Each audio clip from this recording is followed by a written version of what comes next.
Badan Narkotika Nasional tetap akan menjerat Bupati Ogan Ilir, Sumatera Selatan, Awe Noviadi Mawardi dengan pidana penyalahgunaan narkotika dengan ancaman 4 tahun sampai 12 tahun penjara.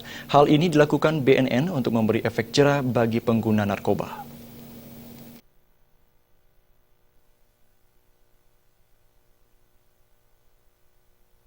Badan Narkotika Nasional BNN akan melakukan penyelidikan terhadap Bupati Ogan Ilir, Awe Noviadi Mawardi, dan melakukan penahanan selama 3 kali 24 jam di kantor BNN Pusat Cawang, Jakarta Timur.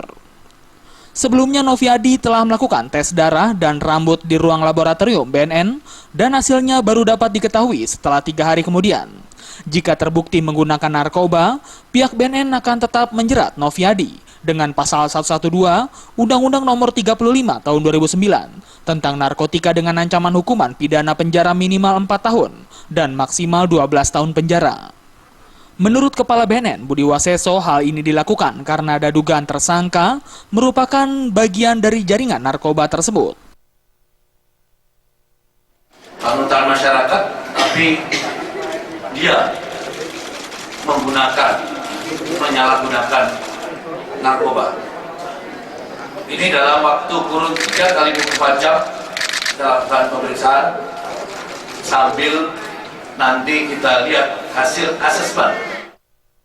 Noviadi ditangkap bersama 4 tersangka lainnya, yakni ICN, MU, DA, dan JU di rumah pribadinya di Jalan Musyawarah 3, Karanganyar, Gandus, Ogan Ilir, Sumatera Selatan, hari Minggu lalu.